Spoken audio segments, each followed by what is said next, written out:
In Georgia, it's easier to kill people than it is to participate in our country's democratic process.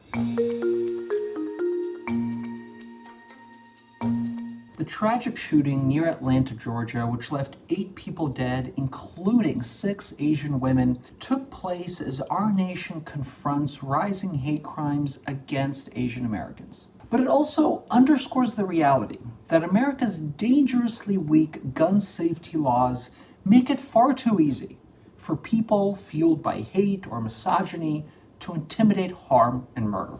Case in point, the alleged killer in the Georgia mass shooting appeared to have waltzed into a gun shop in Cherokee County on Tuesday, the very day of the murders, bought a brand new firearm, and then used that firearm to execute 8 people.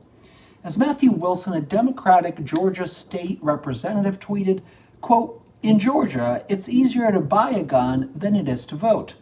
In Georgia, it's easier to kill people than it is to participate in our country's democratic process." Now, imagine if Georgia made it harder for people to acquire incredibly dangerous firearms. Imagine if Georgia required waiting periods for firearm sales, like 10 states and the District of Columbia already do, providing a cooling off period that has actually shown to reduce impulsive purchases and as a result has lowered suicide and homicide rates.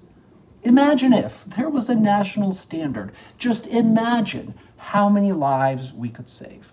America is currently living through a period of increasing gun deaths. We're seeing higher rates of homicides, suicides, armed political violence, and rising hate crimes. And so now is the time for our political leaders, including President Joe Biden, to address our nation about the threat lax gun laws pose to minority communities across our country and to all Americans who simply want to live in safe and just communities. Now is the time to pursue a comprehensive plan for reducing gun deaths, because our leaders owe us more than thoughts and prayers and lowered flags. They owe us action. How fast can we buy a gun in some states with no background check and no questions asked? You can get a whole lot of stuff here, from just like regular handguns to assault weapons. NowThis went to Las Vegas to find out why the world's largest gun show was happening there just months after Vegas suffered the worst mass shooting in modern US history. But the organizers of SHOT Show wouldn't talk to us. So we decided to do an experiment. It might be interesting to find out if it is easier to buy a gun than to get answers from the people at SHOT Show. Yeah, let's try it. Activist Igor Volsky walked me through what's called the online loophole. If you're gonna go to like a regular store, they have to run an instant background check on you. But here, with no background check, you can purchase a firearm. Oh, here's an AR-15. Well, look at this, brand new bump stock. We reached out to a couple of people selling rifles and handguns. Oh, hold on. I've already gotten a message. So within 15 minutes. Roughly 15 minutes, we have someone who could sell us a gun. I think it would take me longer to leave this room, go to Starbucks, get in line, buy a coffee, than it did for us just to find a gun seller. There are rules he has to follow. He's not able to sell this gun to an out-of-state purchaser. Which is a problem for us. Which is a problem. Maybe we can have the good fortune of finding somebody who is local who can go in. A member of the local film crew was happy to help, but he didn't think someone would actually sell him a gun without knowing anything about him. I would never go and sell my gun to somebody just out of nowhere without knowing who they are or doing a background check on them. He was also skeptical about gun laws and voted against a proposition to expand background checks in Nevada. The criminals don't care what the gun laws are. I just don't think it's possible in this country to really change it. His doubts aside, he went off to meet a stranger with a gun. I'm on my way to just a random parking lot. I'm a little nervous. I haven't even talked to the guy. It was all text messages. You know, he doesn't know who I am. We don't even know each other's names yet. And yeah, apparently it's just gonna be a deal where I have cash, he's got a gun, and that's it. I'm gonna see if I can find him. Oh, I think that's him over there. All right, here we go.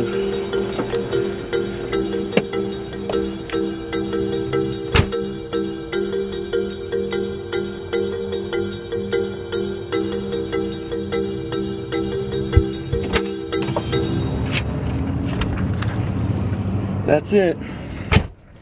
And that process took less than 5 minutes. And I've got what I assume is a working gun. Seems like it to me. He did do a bill of sale with his information, and he had a copy that I put my information down. That's it. I could have had a fake ID and put whatever I want down here, and I could have walked away with a gun. I'll be honest with you, that's not the... doesn't really sit well with me, to be honest with you. All right, Alex, let's see what you got. Okay. Yeah. That's it. Okay. The whole process from looking for listings to the time that you'd gotten it was under 3 hours. And the act of actually buying it from him took less than 5 minutes. You seem surprised. I'm very surprised that he would just give a gun to me. Granted, I'm wearing a collared shirt. I don't necessarily look like a criminal, but at the same time... In fairness, a person with bad intent can put on a collared shirt. No, exactly. At the very least, make it a little bit more difficult for someone to get their hands on a firearm and have a background check. And again, I'm a gun owner, and I'm not saying we should take guns away from people. I mean, it's very eye-opening. I'm pretty embarrassed of myself that I voted the other way, because this needs to be changed. You should not be able to get a gun that easily. After trying out the gun, Alex took it to a local police station where it will be destroyed, leaving one less gun on the streets of America. So how many guns are there in America? 200 million. So, Estimate. 200 all right. million guns. So if we do 100,999,099 more of these videos, Yeah. we can entirely solve the gun problem in America. Well, are you up for it? Yeah. Are you guys willing to go into overtime? Let's do it.